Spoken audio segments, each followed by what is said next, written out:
Patrick, you've got some gear for us this week, a scoop on what is happening around Starmer and what he makes of these bids, these very vocal bids to kind of get rid of him. Yeah, but what's interesting is you can imagine the Prime Minister saying, noise is off. Fantasy politics, which is one of his favourite phrases, as Gabriel and I found out when we were writing our book on Keir Starmer, you know, reshuffle as you come to him with, that sort of thing. He'll say, fantasy politics, I'm not interested in your fantasy politics, was a line he often used in opposition. But he doesn't think this leadership speculation is fantasy politics. Yesterday, I spent speaking to 4 people who are very close to him. And the first person actually brought this up proactively. And they put it very starkly. Keir knows he is already fighting a leadership election. Now, that's quite an admission from someone very close to the Prime Minister, one of the Prime Minister's parliamentary bodyguards, so to speak. And he knows that after the budget, or at least after the local elections in May, one or more members of his cabinet, and certainly backbench MPs, are going to call for his head.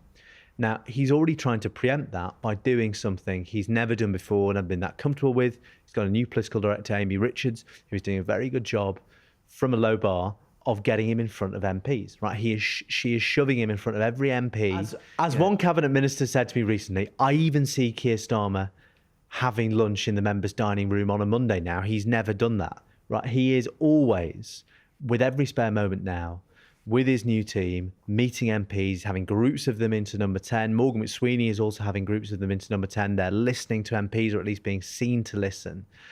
And he knows he needs to do that because of the imminent challenge to his leadership. He knows it's a question of when, not if. Now, what will he do when that happens?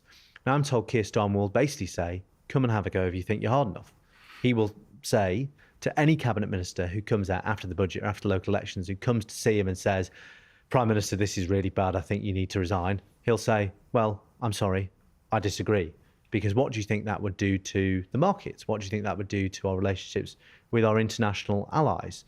And if you really, really want to open this leadership question, what you should do is find 80 MPs to nominate you, and you and I, and by the way, whoever from our left who wants to run, because you better believe the soft left are going to put up a candidate as well, we can all fight a leadership election. Now, do you really want that at a time when our economic situation is so finely poised, when the world is in such disarray, when we've forged this relationship with President Trump that is an incredibly delicate thing? Look at what he's now threatening the BBC with.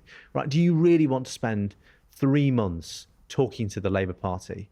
And especially if it comes after the budget, what number 10 can then say is, do you really want to spend £1 million of the party's money and 3 months of its time before elections that will decide our future and our standing among the public on talking to ourselves? Now, partly the problem with that line is, if you say to the Labour Party, would you like to talk to yourself and not to the country? Most Labour MPs will say, I'd absolutely love that. But I mean, to sort of quote let me get my phone out and read to you what one of these people very close to Keir Starmer said to me, because I think they put the logic of it very well. They said, Keir is utterly committed to renewing the country. He always said this would be a long and tough journey, but not one that could be completed in a year. So I'm certain that he would fight any challenge. He won't stand by and watch everything that's been achieved in the last 5 years be put at risk. A challenge would be hugely irresponsible. It would destabilise the party, the economy, and our place in the world.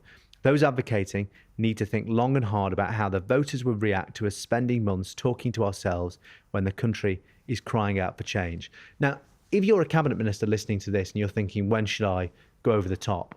Knowing that Keir Starmer will, at least in the first instance, put up a bit of a fight, raises the stakes substantially, because it reminds you that this isn't Hartlepool for number 10. This isn't the moment where Keir Starmer goes, fair enough, I'm done. The Prime Minister thinks, I won an election less than 18 months ago. I'm the guy. We've got a plan. Yes, it's difficult. So I'm not, if Wes Streeting, Shabana Mahmood, Ed Miliband, insert any other cabinet minister here, because they'll all want a crack at it. If any cabinet minister knocks on my door and says, Keir, it's time to go, he is not in the mindset where he's going to say fair enough. And that will raise the stakes for anyone who's thinking about being the first mover in this particular race.